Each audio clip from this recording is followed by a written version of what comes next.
Welcome boys and girls, Christine here with Total War Warhammer 40,000. It has finally been announced by Creative Assembly at the Game of the Year Awards show of 2025 by David Harbour, who is going to play a character in the game. So the leaks are right. Again, Valrak was right, Total War Center was right. Creative Assembly has been working on this game for years. The first time we actually got any kind of concrete evidence that Creative Assembly was working on 40k Total War was back in 2023, late 2023, after the situation with Hyenas, Shouts of Change, and Pharaoh. So they've been working on this one for years. They've built a new engine for this game. They're going to do it on consoles as well. There's a lot of details to unpack here, though it should be pointed out that Creative Assembly has only shown us limited information about the game. But we do know the factions, and they are going to have a roundtable discussion on December 16th to go into some more details, or some details, and then they're going to reveal more next spring. Now, based on that, it is quite likely the game is either going to come out in late 2026 or maybe early 2027. Though based on the information that's been leaked or rumored, it does seem more likely that Creative Assembly is aiming for a late 2026 release, so they are going to do the Lords of the End Times DLC in summer of 26, and then a couple of months after that, they are going to release Total War Warhammer 40k. That is my expectation at the moment. And I am really happy for once to have been proven right. Because I think Total War 40k is the best choice Creative Assembly could have made. People have talked about Age of Sigmar, Game of Thrones, etc. But really, those games would not have done as well as 40k. They would have certainly sold copies, but they wouldn't have grown the audience on the same level that the Warhammer 40,000 video game has the potential to grow the audience. It should also be talked about the art style, the visuals, because people have said this game looks like X. Well, here's what I'm going to say on that. This game looks like a Warhammer 40,000 video game.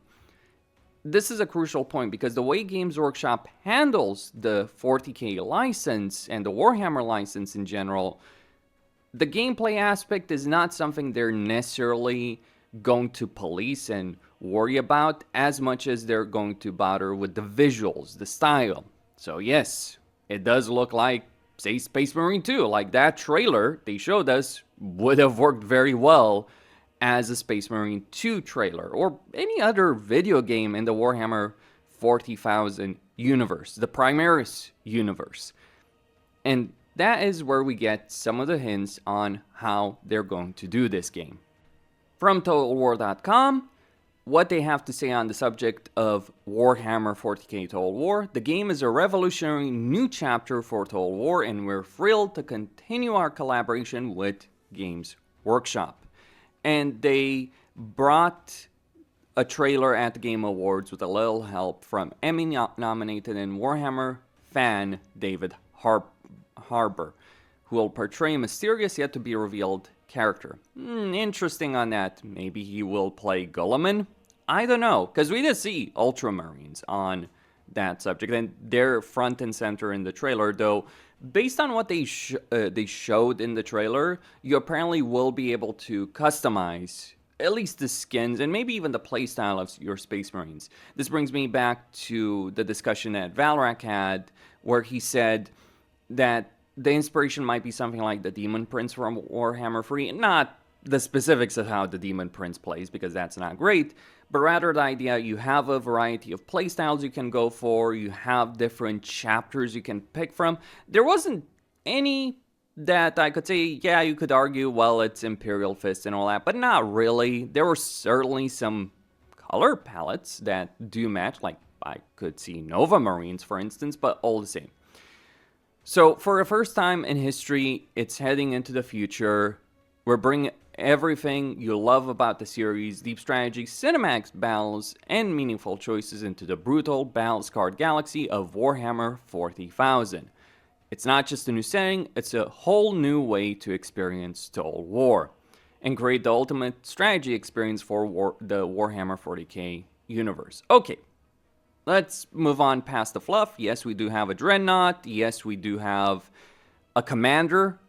Maybe our character will be a forced commander initially, and maybe Guilliman's faction, if we do indeed play Guilliman, will be very different. They do have a store page on that, but here are some glimpses of what they're going to do. Command 4 iconic factions: the Space Marines, the Orks, the Eldari, and the Astra Militarum. They didn't show anything of the Eldar, but they did show Space Marines, they did show the Imperial Guard, and they even showed Imperial Guard ships, by the way. So they showed the Imperial Navy, rather. I believe it was a Retribution-class battleship that they were actually showing next to the battle barge. That was a battle barge they showed in the pre-render trailer, and next to it was a Retribution-class. I know it because I've played Battlefleet Gothic Armada too, so it's interesting because it looked similar, though different as well than Armada 2. Like the battle barge, for instance, had a big cannon on the Pro, which you did have big cannons in Battlefleet Gothic Armada 2, though they were just really mostly window dressing there. We'll see if they have any actual role on this. But it is important to note there are few Space Marines. When we looked at the battle, there did seem to be a lot of Orks, or certainly far more Orks than there were humans in that battle. Though, keep in mind, what they showed was pre-alpha, so we'll have to see how things actually play out. I did see a Dreadnought, I did see a Chaplain, I did see tanks, and we're talking about gameplay footage over there. And then customize your war machine, personalize your army, name your warband, choose your colors, and emblazon your regiments with an array of iconography that strikes fear into the hearts of your enemies. Tailor your faction's combat philosophy for both campaign and battle, arming them with your own unique fusion of devastating tactical ability, signature traits, and arcane war gear. And then wage war on a galactic scale. There's no peace, only war. Expand your empire turn by turn, capturing planets, upgrading fleets, and managing your war economy as you carve a path through the stars to dominance. Fight to determine the fate of entire worlds, conquer and develop strongholds, bombard your enemies from orbit, and deploy your armies to the ground to engage in breathtaking real-time battles over planetary installations and regions. And if the threat becomes too great, you could even do Exterminatus, provided you want to do so.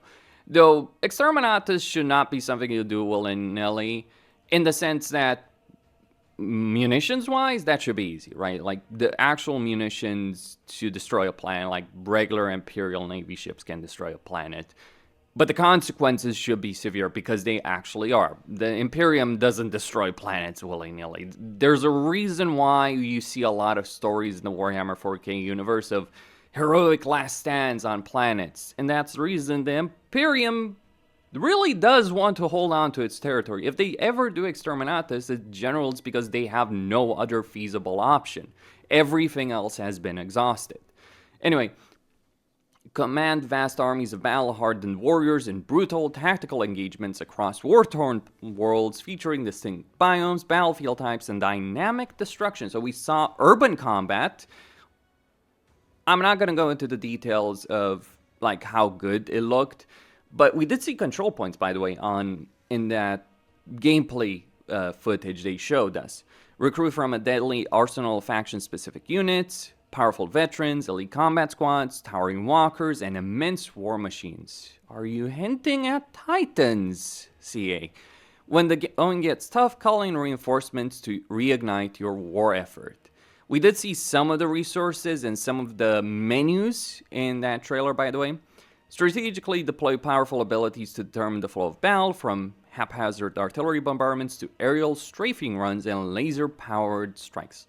Lasers? You mean what? Okay. Lasers is not exactly the term I would use for weaponry in Warhammer. Just going to point out. You might say, well, we have the last gun. Yes, but no. But yes, it's complicated. Now, if we scroll down right here, when is the release date? They'll have more to talk about that in 2026. Just because they haven't announced a release date yet doesn't mean that they don't have one in mind. As I stated, I believe they would be looking to release it late 2026, maybe early 2027, could be even later than that. Crucially, it's going to be available on PC, PS5, and Xbox Series S. And then, X and S. No Chaos Space Marines at launch, but they are absolutely in the plans. Look, there's gonna be chaos at one point or another. That's undeniably so. I've said it before and I'll say it again. I think it makes sense to do the human factions and then do a corruption of those, because that's what chaos ultimately is, well, plus demons. There will be no pre-order DLC. More details about pre-order bonuses will be later revealed in 2026. I imagine they might do a pre-order bonus, maybe some skins. I would hope not, but maybe just early access, or you can pre-order and get the first DLC as a pre-order bonus that you would otherwise have to pay. Or you can buy a bigger pack that gives you access to multiple DLCs from the beginning. That's something other games have done.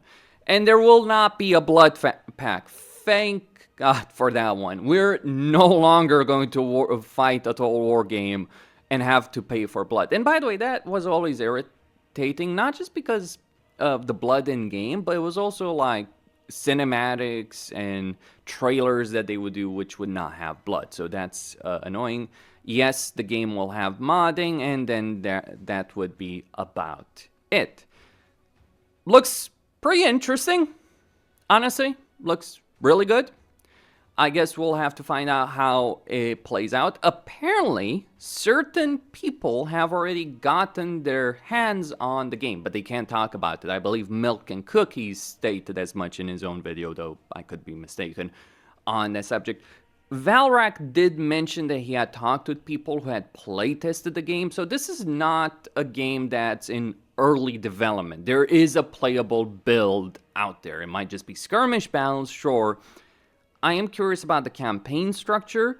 I'm very curious if there's going to be space battles. I mean, just because you have ship models doesn't mean there are space battles. There are ship models in Warhammer 3. There are no naval battles. I think we should have ship battles, but that is the question of how they handle that dynamic, because on one hand, you want ship battles. On the other hand, you don't just want to eliminate an entire enemy ground force by destroying a single ship, even if it is a Space Hulk. Though, yeah, a Space Hulk, if you destroy that with the Greenskins, you're probably wiping out several WAs worth of troops. But we'll find out. Christine signing out. Stay tuned for more.